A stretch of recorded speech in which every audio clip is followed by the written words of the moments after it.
Welcome to the Etsy Conversations podcast, featuring inspiring interviews with Etsy shop owners, hosted by Ijama Elazu. Hi, and welcome to another episode of the Etsy Conversations podcast. I'm your host, Ijama, and I thank you for joining me for this week's episode. My guest this week is Angie. Angie runs the Etsy shop Sew, Seal, Deliver. That's SEWSEAL, Deliver. And we met on Instagram because she was doing a series on lessons she learned in 2020. So I'm glad that I have her on the podcast. Angie, thank you so much for being my guest and welcome to the podcast. I am so excited to be chatting with you today. Very excited. Thank you. Well, now, before we start, can you tell us where exactly you're located? If you can't tell already by my accent, I'm from Australia. What accent? Nice. Yes. So thank you so much for doing this. So let's get into it. How would you describe what you do on Etsy? Do you make? Do you sew? Are you a crafter, an artist? Yeah, I kind of think I'm a little bit of each. Initially, when I started up my Etsy shop, I was literally just sewing scrunchies, and then when I started to explore a little bit further, because I am quite passionate about upcycling and reusing existing materials, it's kind of evolved into even furoshiki and wine gift bag holders, so like eco gift wrapping and that. So I kind of just like to look at something and think, how can I repurpose that into something beautiful that people can use? Mm-hmm. And how did you learn to do what you're doing? Well, I am not. I would classify myself honestly as an amateur sewer, and up until recently, my last expedition in sewing was way back in high school in home economics. So we're talking like over 20 years ago. Oh, yeah. And why did you decide that that's what you wanted to do on Etsy? Well, it was born out of a conversation between my husband and I. We, over the years that we've been together, we've always kind of had this conversation where we wanted to start up our own business or do something that wasn't just our 9-to-5 job, Mm-hmm. but we never really secured what sort of idea or thing that we wanted to do, because every time we'd bring up an idea, we would then think of reasons not to do it. Mm-hmm. And funnily enough, when I was off on maternity leave with baby number 3, we just thought, let's just do it. Let's do something. But it wasn't until I had a conversation with a friend of mine who is also another mum that she just said, oh, look, my friend's making scrunchies and she's getting like hundreds of orders a week. Yeah. And I went, really? And I thought, geez, I think I could do that. So I borrowed my mother-in-law's sewing machine, a very old Singer, and just started watching some YouTube clips, and here we are. Wow. I tell you, YouTube. So now you've branched out. You don't only make scrunchies. What else do you make and sell? So I do upcycled clothing. So I kind of take existing clothing, whether it be jackets or pants, and I either upcycle them into bags or gift packaging. So I am liking the whole sustainable gift wrapping side of things. And you think of Christmas not all that long ago, the tons of paper that must get thrown out, and I just think there's got to be a better way to do this. So there's that, and then I do want to get into jewelry, but I just haven't had a chance really to yet. But hair scarves, scrunchies. I also make this other sort of oversized type scrunchie that I call hair clouds. So it's definitely mainly hair accessories is Okay. probably the bigger side of things. Yep. Okay. And when did you open your shop on Etsy? So that was back around January, I think, 2019. So not all that long ago. Okay. And before you opened your shop, did you have any reservations about opening it, or did you do all your homework before you went onto the platform, or did you just go on and then learn?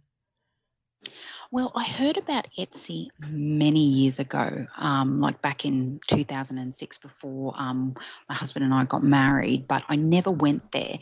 And then when I started hand making these products, my husband and I were chatting about it, and we sort of remembered that Etsy was like a hand maker's destination. So, and because it was a well-established brand, we just thought, well, we should be on this platform, and so that's why we created our So Seal Deliver on Etsy. Okay. And is he involved in the shop as well? He was initially in the setup of it all because he does have an IT background. So I'm very blessed to Oh, have nice. someone that I can tap into for that sort of experience. So he Yes. was certainly there at the beginning. But now that we're set up, I kind of manage most of it now. Okay. Oh, great. Now, when you first started on Etsy, do you remember how long it was before you started getting any sales? Yes, I actually went back through my orders Did you? and I did because, I mean, some people are inundated with thousands of them, but, I was able to look way back, and I think it was only about a couple of months before I got my first order. So we opened the shop in January, and then I got my first order in March. Oh, okay. So not too long. Mm. Were you prepared for it? Like, did you plan for shipping and how to handle that? Yes, so we were a little bit more organised in that way because having a very young family, we kind of wanted to make sure that if and when that time did come, we knew exactly what we needed to pack up, how much it was going to cost, and obviously, it helps to have that information, for your product listings too. Mm-hmm. So by the time that first sale came, it was okay. We knew exactly what we were going to do, and it was dispatched straight away. Yeah. Do you know if that very first customer left you a review? Do you recall? I don't think they did. Okay. So you never knew whether they were happy with it or not. Well, I assume if it didn't come back, we can just assume they were happy. Yeah. Yeah. Yep. No, I haven't heard anything, so I'm assuming they're happy. Yeah. Yes. So, so you mentioned that it was always your intention to start a business. You and your husband decided that it would be good to start a business outside of your regular work. How does now running your Etsy shop meld in with everything else going on in your life, and how do you manage the time? Because I know you have at least one little one right now, and Yeah. then work, and then this. So what does a typical day look like for you? So, I mean, I think I've got a fair number of products on my shop at the moment. And when it was set up initially, we sort of we had a template to work with. So,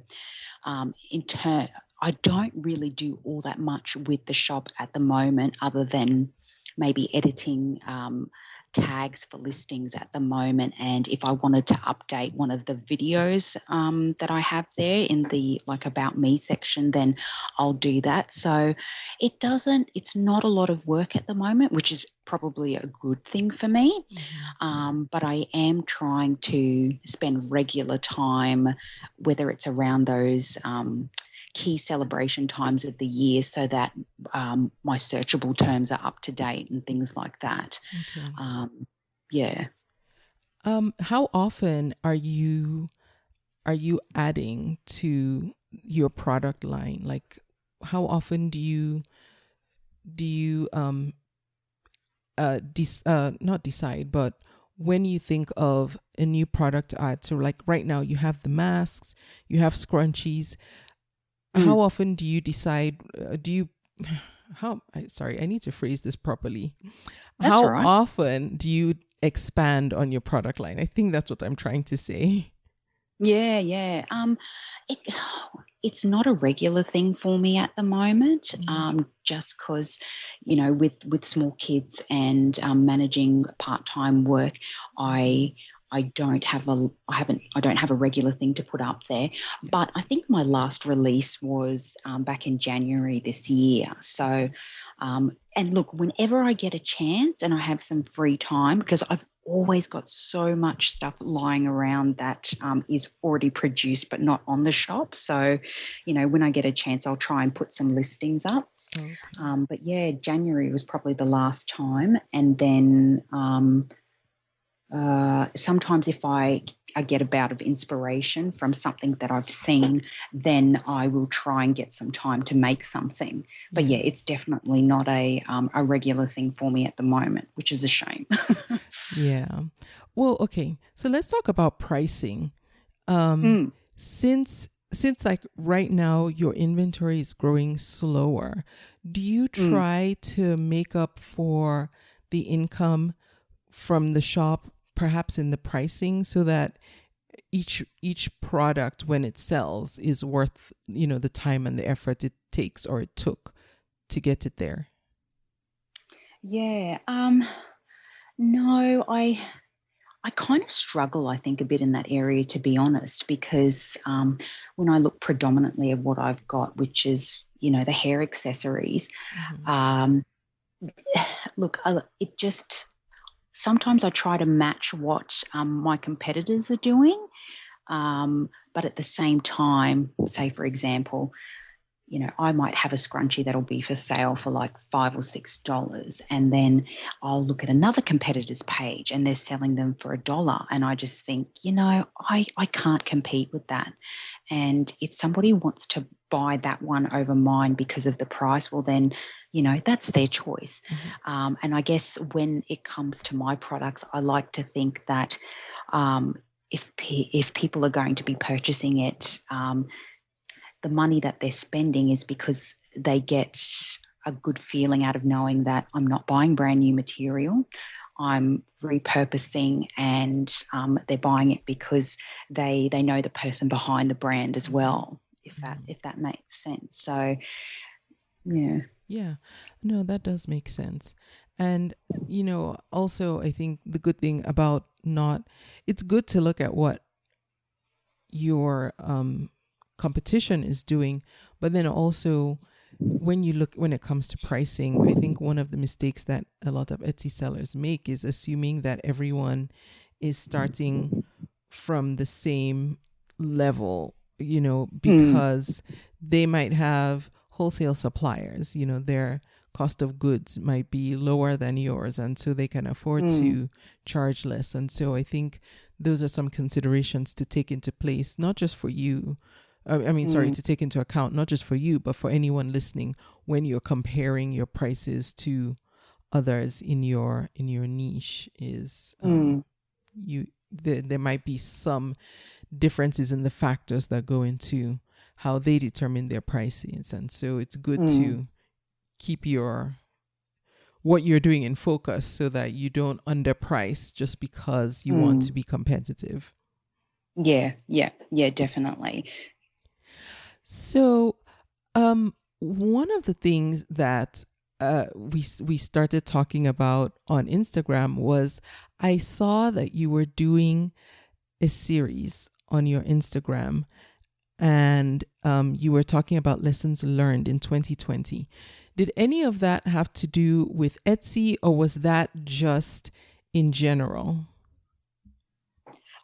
So I guess I had the idea because I branched out, and I think I did an earlier IGTV on the different types of masks I was selling, and I guess it was just a bit of a a fun thing to see how I would go in front of the camera, but then also using the time to explain and educate people that it's not just one type of mask that was out there. There were several, and I guess I was providing my opinion on what style of mask would suit a particular purpose.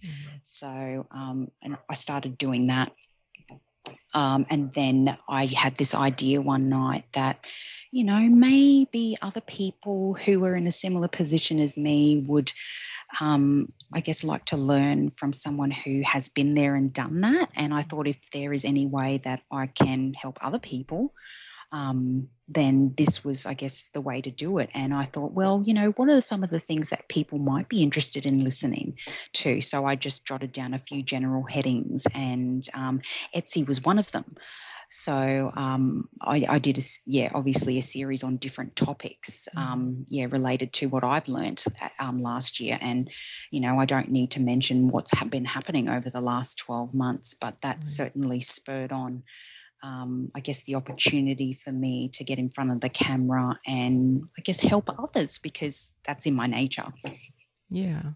So did you find that putting out video content helped grow your brand and helped to position you as an authority in what you were talking about, which were your own experiences?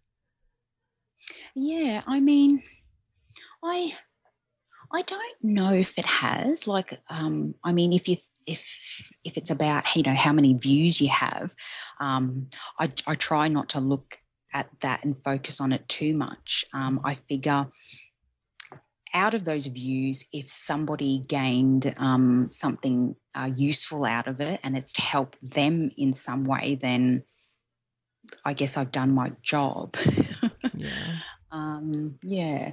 It was, I guess, when I think back to the time, it was an opportunity, I think more so for me to grow myself as a person and as a brand. Not so much, I guess in some ways, not really showcasing the products that I make was, the bonus really, but I looked at it as a way to grow myself and my brand and really just help educate other people as well. Okay. And as a result of the video content you are putting out, there have been some opportunities that have come your way. Can we talk about what has happened as a result of you just putting out video content?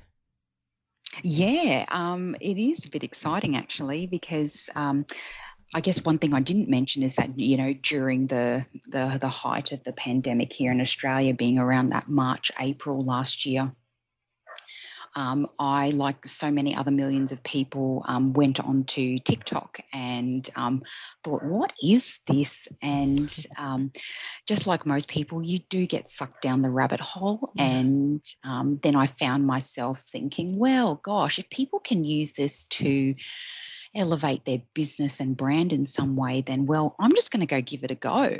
I guess, again, that's just another thing in my nature, is that when I see opportunities present themselves, I'm not the sort of person to sit back and think, nah, I can't do that.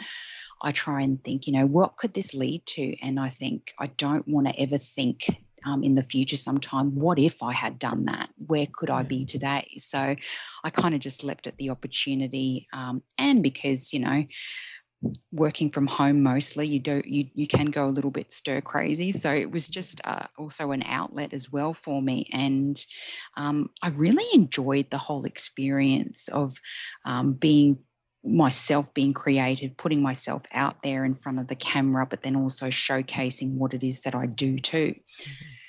So that's where I started. And then when Instagram put their version of it out, being Reels, I thought I didn't want to.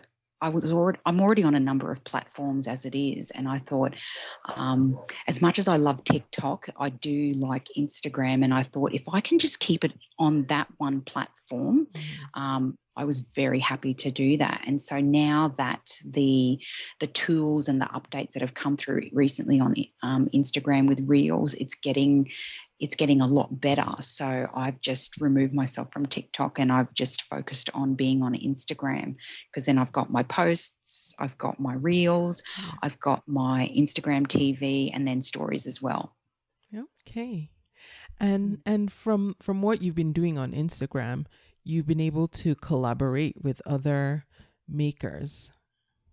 Yes, so I actually put out the call a month or so ago. Again, it was just an idea that I had brewing in my head for a little while, and I floated it with my husband, and I just said, look, what do you think if I invited other people to do a collaboration with me for International Women's Day? And he's like, so tell me about it. So, I explained it to him, and he's like, okay, yeah, it probably could work. And then before I could even write down a plan or anything like that, I thought, just do it, Ange. Just go out there, put yourself out there and do it. And so I put out some stories and a post, and I just said, look, if there is anybody out there who likes seeing other women succeed and help each other, and you want to collaborate on a day that is just for us, DM me. And that's where it all started. So I got a handful of people who said, yeah, come on, let's do it. And it sort of just went from there. And so, International Women's Day was earlier this week on Monday. Yeah. And so all this week I've done a series of different posts or reels, and I've got my last one coming up today, which is just a Instagram video of all of the people that I've collaborated with. And I've asked them to basically show them in their natural state, being what they do for their business. And then we're just sort of interchanging that with the theme of International Women's Day. And it's been such an enjoyable process, both personally, professionally, but also just seeing how the people that I've worked with have grown as well, and their confidence in this space. So it's been really, really, I've loved it. Yeah. When you do these types of collaborations, does everyone who is involved get to do some type of promotion of their Etsy shop, or let's say they have an e-commerce site, do promotion of their site, or do you just only focus on the crafting and the making? Well, because the video isn't really that long, you get I guess a snippet of what it is that they do. And I guess with the way that I've done this particular collaboration, and in all honesty, it has been full collaboration. So I've floated an idea with them, and it's been this organic conversation that's happened behind the scenes where I've said, everyone, you have a stake in this as well. We all are here under the same understanding that we're learning, we're having fun, and this is a safe space to try something that you haven't done before. And I guess I'm just the one that's sort of bringing it all together. Okay. Yeah. So, and by the end of it, they have these products that they then can use in whatever way that they choose. And the only thing that I've really asked of them is obviously, videos, but then also just making sure that they acknowledge that I'm the one that's put it all together. And, yeah. Yeah. Fair. That's fair enough. So how do you promote your Etsy shop? Do you run ads? Do you leave it up to Etsy search and just focus on optimizing your listings with the tags and the titles, etc.? Or do you do anything maybe on social media specifically for Etsy shop promo? So in the past, when we first started, definitely we started off with the ads to drive some traffic there. And because at the time we had initially set up a Shopify store, and then we also had an Etsy store. Yep. And then we also, I also set up an eBay account as well. So it was really just trying to cover the whole gamut of those trusted platforms that people go to regularly to buy products. And so that, and then as part of that and being a new thing, we did do some ads as well. And it was okay, but in all honesty, it really didn't.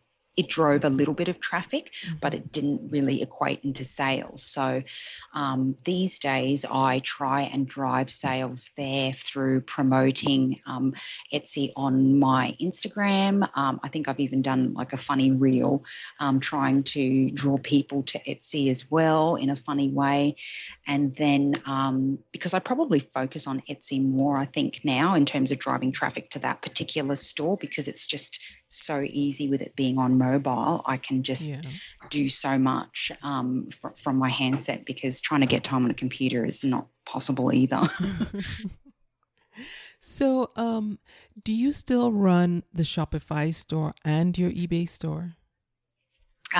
So I'm still on eBay, but we did end up closing down the Shopify store just because, again, I think it might have been a little bit premature for me to have Shopify, because, again, it's a standalone thing and there's more pressure to drive traffic to there. And, so that's why we stuck with Etsy, because, again, trusted brand. Everybody knows that if you want something handmade, that's the place that you go to. Yeah.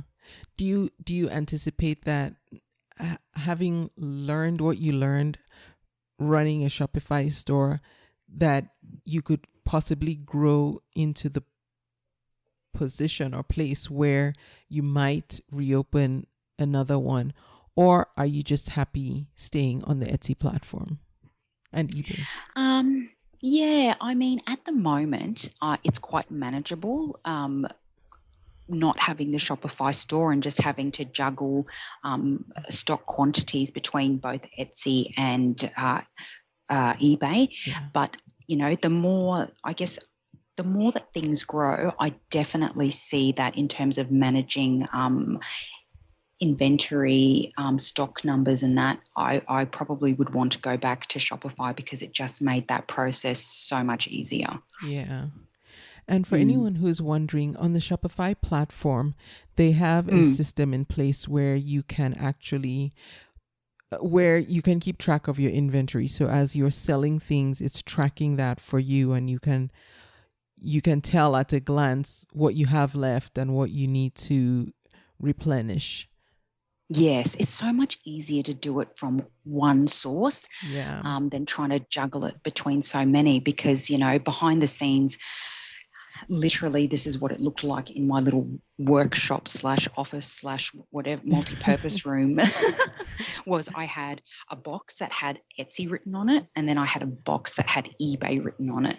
And so in a very, very simple managing system, that's what I had. And it's okay. But I think if things were to grow. But the other thing I forgot to mention was like with Shopify, and I don't know if it exists now, but you also had to get special integrations from Shopify so that it could actually integrate with eBay and with Etsy. So getting those integrations was also at a cost as well. It wasn't just something that was offered as part of setting up a Shopify store. So again, when you're in the beginning, all of those little costs kind of add up. So it might look like a few dollars here or there, but when you add it up across all the platforms and all the fees that they're charging, at that time we thought, as good as it is, we just didn't have enough sales in order to justify the ongoing cost. Yeah. Okay. And that makes sense. Well, Ange, what would you say right now, assessing what you're doing on Etsy, what would you say you feel like you're struggling with the most at this point in time? It's a good question. I guess in my terms, I've called it a bit of a drought that's happening at the moment with Etsy. Last year, I guess I jumped on the bandwagon with making masks, and I saw, a fair increase in my sales and regular sales happening during, March, April last year. And the momentum kept going pretty much up until October. And then I've experienced a bit of a drought since then, as in I'm not getting, regular sales. And so I'm starting to question, well, what is it? Is it that, definitely in Australia where I'm from, we're very fortunate in that we don't have huge outbreaks of coronavirus happening, and it has been managed quite well. So people aren't looking for masks anymore, and people are able to buy disposable masks at such cheap prices now. I find it quite hard to compete with that as well. Yeah. So I don't know if it's that, or if it's that, as so many other people have been telling me over time, nobody likes scrunchies anymore. So, you need to go do something else. Which is all very well good and meaning, but, people are still buying them. Yeah. Sporadically, I assume, but still buying them. Yeah. So then I would ask, have you done any market research to find out, well, when people buy them, who are the people who are buying them? And is there some way you could offer them more of what they like? And if you haven't, have you done research to find out what else might be a good accompaniment to the scrunchies for the people who are buying them? Yeah, I mean, I guess I'd be honest and say I haven't done a lot of research, and if anything, if I've made something, it's because I possibly can see that there's a trend happening somewhere, or that just internally I guess I just feel like I want to make a particular type of product. Or I have a look at what I have in my little workshop and I think, oh, that would actually look nice if I made it into this particular style. So I'm kind of just listening to my own voice at the moment rather than doing any research. Yeah. So whether that's the right thing or the wrong thing, but I guess, I'm still enjoying the experience of making as well at the moment. Yeah. So, okay, well, before I ask my next question, do you want to resolve this? If this is something you're struggling with and it's problematic for you not getting, the sales that you were before, because yes, as we get the vaccines rolled out and hopefully more and more people start getting vaccinated, and then we reach, what they call herd immunity? Which I don't know that I love that term, because I always think of cows when I think of herd immunity. But me too. Do you? Okay, good. So it's not just me. Yeah, it is. I just think like a paddock full of cows. Yes, I'm like, what? Why? Anyway, eventually, hopefully, and not. I know this is not good for you, but hopefully, eventually, there will not be a need for face masks, and we can go back to what life was like before the coronavirus. I don't know when or how long that will take. So let's take the face masks off the table for you. And think of, well, what else could you offer? What goes with scrunchies? No, go on. Yeah. Oh, okay. Well, I do like making the hair scarves, and I guess the reason why I've sort of focused on a bit of the hair accessories is that, it doesn't matter what you wear. With a hair accessory, whether it be a scrunchie or a headband or a hair scarf, it can either be a pop of color, it can brighten any outfit, it can also be a great talking point for someone as well. And because I've had a fair few conversations happen when I've been wearing my own products, and people have gone, oh, that's really nice. As you know, most women are like, oh, that's really cute. Where'd you get that? So then again, it just opens up a conversation to say, well, I actually made this. And then you can do some of your own advertising. Yeah, so I do like the hair accessories side of things, and so that's why I guess I've kept on that. But in saying that, I have made upcycled bags as well, and clothing. So I do like that side of things as well. I've got a couple of jackets that I've kind of looked at, and I think, what would look good on that? So I'll create those as well, and then on the upcycling, repurposing side of things, with the eco gift wrapping, I think, not only is this something to sell and make, but it's also doing something good for the environment. And creative wise for your brain, looking at something that you would think has no other purpose than what it was created, but then being able to make something completely different and functional, it's so good for your brain. But then I find that even in having conversations about upcycling and repurposing with other people, you can see the change happen in them as well. And they think, oh my gosh, I didn't realize that you could do that with that. And so then in some ways I'm inspiring other people to think differently too. Yeah.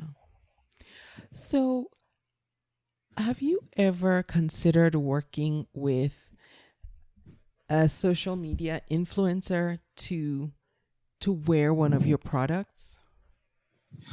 That is something that has been playing on my mind for a little while now. Not so much approaching an influencer, but even just asking for some sort of brand ambassador or anybody who would like to showcase my products and tag me in that, because I haven't had a lot of people do that. So again, when I'm trying to think of what are the different ways that I can draw traffic, potential new followers, or hopefully one day convert it into sales, that's kind of where my mind's heading towards at the moment, putting the call out there. What's the difference between a brand ambassador and an influencer? Yeah, I wish I knew, but I don't actually. And but let's think about it in a common sense approach. Obviously an influencer, from what I've seen, is someone that definitely has a lot of followers to start with, because that is probably the most important aspect, is knowing where their reach is and how many people are following them. Okay. Whereas a brand ambassador really could be a famous person, it could be an influencer, it could be just someone who is willing to help your brand by wearing your products and tagging you and bragging about you and just showcasing it in other places that you wouldn't have the opportunity to. Okay. And that wasn't a trick question. I really have wondered, because I've seen both terms, and I in my head, I used them interchangeably, but then I thought, well, wait, in the course of this conversation, I felt like we were talking about two different types of people. So it's good to know. Yeah. I don't know. I'll have to have a look at for myself. But when I try and think about it in that way, to me, it sort of makes sense. Yeah, it does make sense. It does make sense. Because then a brand ambassador doesn't necessarily have to have a huge following. They just have to be willing to represent your product and draw attention to it, is the impression I'm getting. Yeah, and even just having another face showcasing my products, I think is also just as important. If people can see that there are other people out there who are proud to show off something that I've made, then absolutely I am interested in those people. Yeah. Okay. That makes sense. Mm. So about how much time right now would you say you devote to doing all things related to your business? So customer service and admin tasks, shipping, all that, in a given week? Well, I even though my workshop looks like an absolute mess, we've got our process down pat that, if an order does come up, we've got all of our templates set up. We've got our stamps and our envelopes ready to go. So really that process of packaging and dispatching can be done within a matter of minutes. Working on the shop is kind of ad hoc at the moment. If I have a product or if I notice that, because I do try and go in regularly to see how many visits or how many views I'm getting as well, just to get a sense of what people are searching for at the moment. And then you get the odd, if one of my listings expires, I actively go in there, have a look at the listing, see if it's if the tags need to be updated, and then I'll republish it again. Okay. So, I'd probably say that I spend on the Etsy store side of things, maybe an hour, a couple of hours a week, if that. But I guess, it's the media and the marketing side that probably tends to take up a little bit more of my time these days. But that is literally when I get a chance. Yeah. And if it's not designated time, then it's literally when I have a few minutes, I will pop on and then do something, or, inch by inch, I'll do some work. Yeah. Okay. So it sounds to me like in the beginning you had good systems set up so that now things are streamlined. What were some of the systems that you were really deliberate about setting up that maybe somebody else who is listening that's that's relatively new to Etsy can put in place to just help streamline the process? Because being able to, get shipments out the door quickly, the way it sounds like you have, takes organization. Yeah, it does. And, I think when I listened to some of the previous podcasts, when you've interviewed, I guess, people and asked them about their earlier experiences, it's almost like for some of them, they just put the product up there and that's all they do. And then they wait. And then once they realize they get that first cha-ching, then they're like, oh, crap, I need to now go and do this, this, and this. Whereas again, my wonderful husband, he is a lot more logical in thinking, well, we need to be prepared so that when that sale does come, because we have promised that, we dispatch within a day, that we have to have those things ready because anything could crop up at any time. So definitely we sorted out our shop first, making sure that we've got all of the information and shop store policies and that filled out correctly. We have, I've got my my little logo / branding.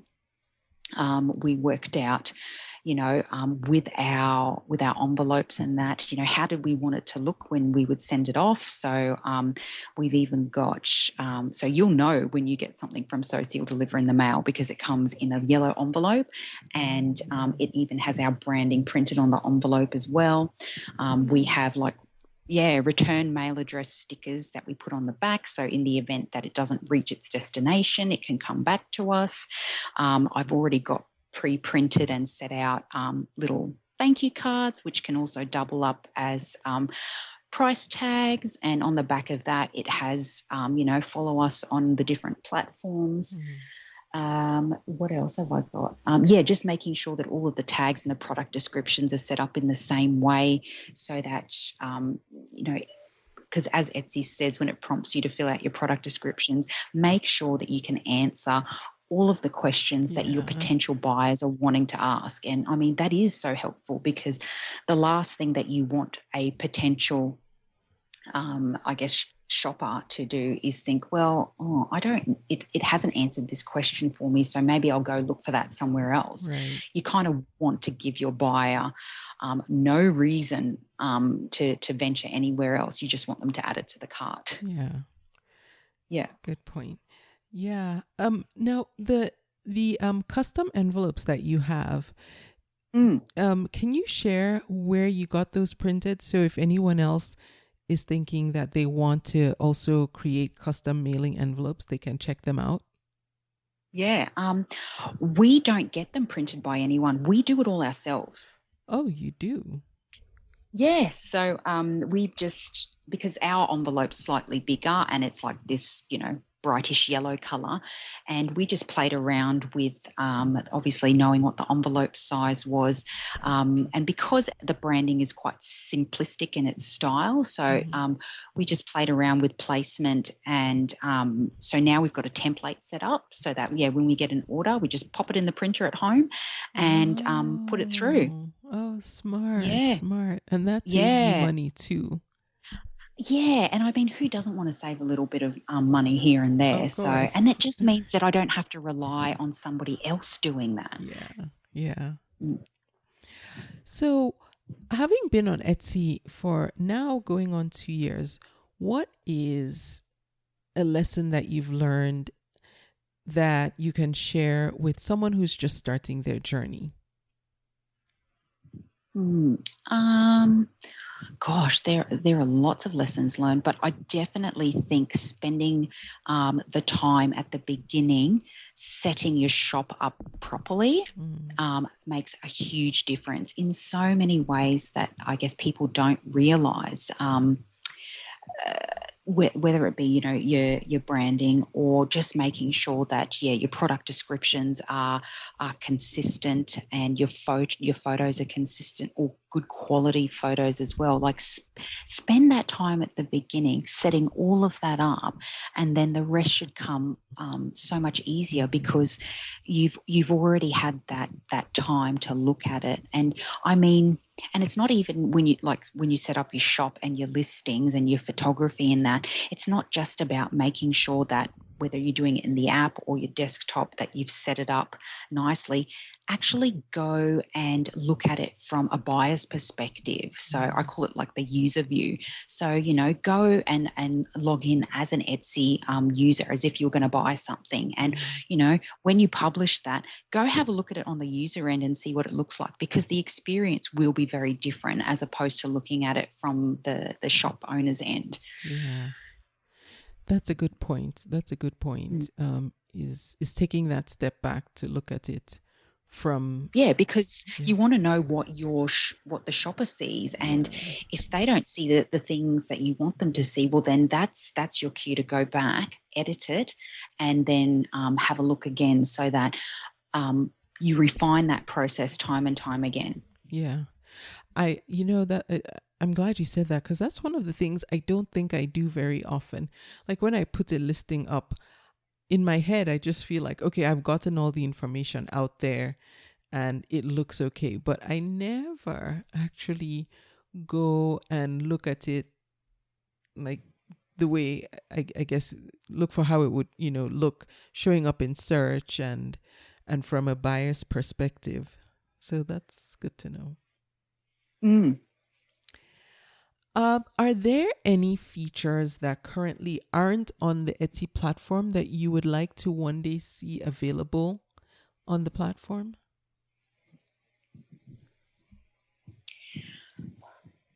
I don't know what the feature would be, but because I use my phone so much for everything today, whatever capabilities that Etsy can do to expand for mobile users, and not even a tablet. I'm thinking, like, because I use my actual phone so much, whatever capabilities that they can expand to be able to use on the app would be so good. So say, for example, at the moment, I can't put videos on my listings through the phone app. Yeah. But I can do that through my tablet or through my desktop. And again, because all my photos and my videos and all my media stuff that I take is actually on my phone, it's just so much easier to add it from there. Yeah.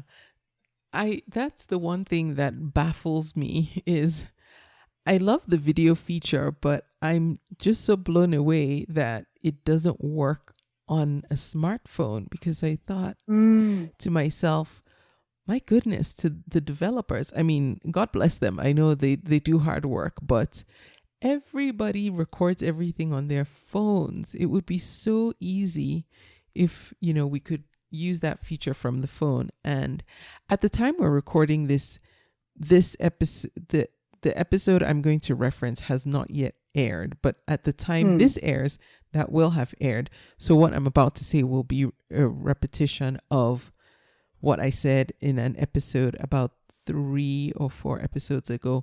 But there is a trick to do it on your phone. Oh, yes, and it's not really a trick. It's it's easy enough. It's actually intuitive. If you open the desktop version of Etsy on your phone, of course, yes. then you can do it. But we're so used to using the app because the app is so much easier. It's it's an app. It's built to be versatile on the phone. But on the desktop version of the website, the Etsy website, you will be able to upload the video directly from your phone if you open it on your phone and you make sure it doesn't switch to the mobile version. Yes.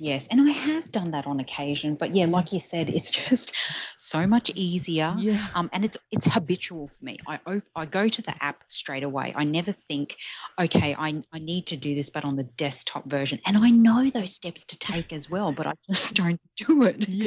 My eyesight is failing the older I get. So then I've got to blow up the screen. I know. Yeah, that's the other thing. Yes, it doesn't look the same on your phone. So Angie, what would you say is something that you feel is working really well for what you're doing on Etsy? And I would also throw in Instagram because I know that you're spending more time on that platform and trying to grow something over there as well to help expand your brand. So between the two, what would you say is you're really enjoying how it's working for you right now? Well, if I think of Etsy, what I'm really enjoying is just the ease of being able to list a product and I guess just view what's going on, whether it be from the user end or whether it be from behind the scenes in the shop owner's side of things. So just the ease of it, you can't really beat. And I think that's why I'm probably more comfortable in using Etsy rather than eBay, because I don't find eBay as intuitive. But I know for me that's just something that I need to work on personally. When I look at Instagram, I also listen to a number of other different podcasts as well because for someone who loves learning, I'm always trying to find new ways of doing that. So I find podcasts are so great because I can just pop it on and listen to it whenever really. And but like most people that I follow or I listen to podcasts that talk about social media marketing and branding and all of that, everybody is saying the same thing. Reels are the thing at the moment, and whether you like it or not, you don't have to get your face in front of the camera. You can use your hands, you can just showcase purely your products, but utilize that function and you might see your views go up. And again, it may not equate into sales straight away, which is, let's be honest, that's what's happening for me at the moment. But what it is doing is pushing out my brand and my products to new audiences that I would not necessarily have had the opportunity to do so through your standard posts. Okay. Yeah, that makes sense. And just for the record, I sell on eBay as well, and it's not just you. I don't think they've updated the technology behind that the platform really sits on. Like the really underlying technology, I don't think has been updated since the 90s. Like they have some nice updated pages, but then if you go deep enough looking for something, you'll see some of the older pages and I'm like, oh my goodness, why is this still here? Yeah. I'm glad I'm not the only one. I just thought it was me because, I guess most technology these days has to be intuitive. And if it isn't, and if it's not accessible, then it just makes an individual less likely to want to use it. Yeah, so true. Are there any tools and resources that you use and find particularly helpful that you wouldn't mind sharing? Tools and resources. So are you, I'm just thinking, most people would think on face value that I'm a very organized person, but I'm not. So even when it comes to managing my time and my workloads, I had the best of intentions earlier this year where I actually wrote out, and I'm looking at it right now on my pinboard here, my to-do things that I do in a week, where I've actually mapped out each day, this is what I'm going to do. And I stuck to it for maybe a couple of weeks, and then it fell off the wayside quite badly. But I do, in terms of managing my social media sites, I do use Business Suite for Facebook and Instagram. Is that the Facebook native management tool? I think it is, yeah. Okay. So, yeah, it's Business Suite, because the things that you, obviously, if you get comments or notifications from either platform, it'll show up in Business Suite, so you can sort of manage it all through the one app. Just the same as if you want to post something, you can post both to Facebook and Instagram using the Business Suite app as well. And you can also, schedule posts as well, which is something that I desperately wanted to do, and I've only used it once. So, but I know it's such a handy feature. Is it a phone app or you use it on your desktop? You can use it across all of them. So I can use it on my phone, I can use it on my tablet, and you can use it on desktop as well. And is it a separate app from the Facebook app itself, or is it inside Yes. the Facebook? Oh, Business Suite. Yeah. Wow, I had no idea. I've never heard of it. Yeah. Yeah, Oh, you good just got to to know. hook up both of your Facebook and Instagram accounts. And then once you've set it up, you can pretty much do the same things, but on the one app. Okay. Oh, that's handy. So any messages you get on your Facebook page go to the Business Suite app. Yep. So if, Wow. say, for example, if somebody sends a comment through on my Facebook or my Instagram, they'll both appear in this Business Suite app. Okay. What about groups? Do you get messages from within Facebook groups? I don't have, no. And I think that's only because I probably interact with my personal account rather than the social account. Okay. Yeah. Okay. Wow. Good. I'm going to have to check that out because I avoid Facebook like the plague now. And having an app that makes it easier and keeps me from having to go onto the full website, I think would be great. Yeah. I mean, I don't think I hardly ever use the desktop version of Facebook. I'm only ever using it on my phone because I find that I am able to do what I need to do just by using the app. Yeah. Okay, good. Do you have an Etsy shop shout out? Anyone you want to recognize who is also selling on Etsy? Oh my gosh, I have quite a few people that do. And Okay. yeah, but did I prepare myself for that? No, I didn't. Not even one? No.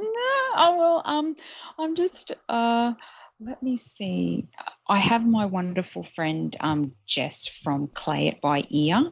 I don't know if she's got any. She will have a launch this Friday, I think, actually.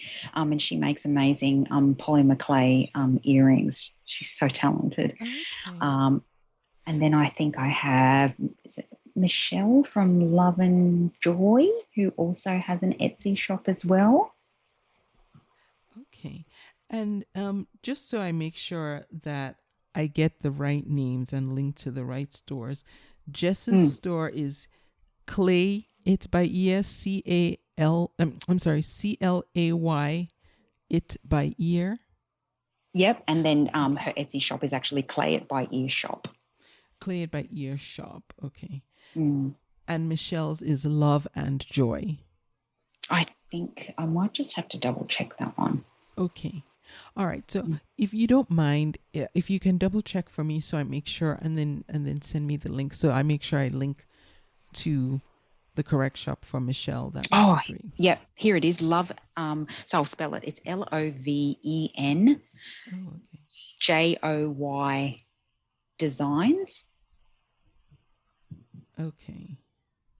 Perfect.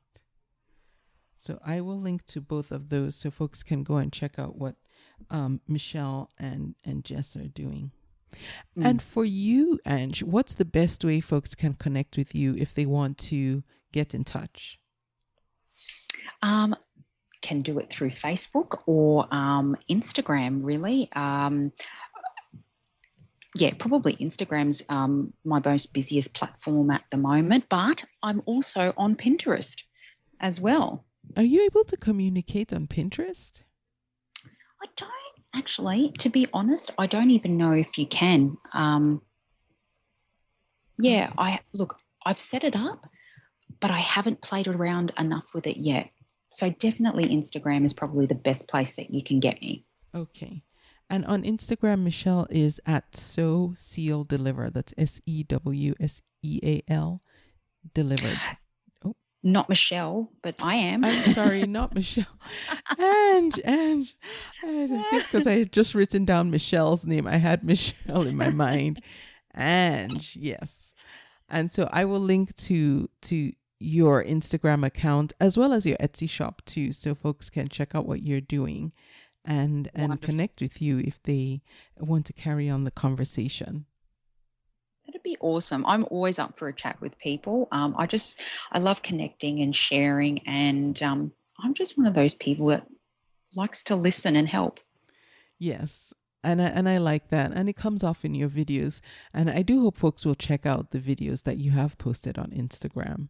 I like how authentic you are and just open about what you're doing and sharing. So thank you. And thank you so much for being my guest too. My absolute pleasure. And I thank you for listening to this week's episode of the podcast. I will be back with another episode next week. Thank you for listening.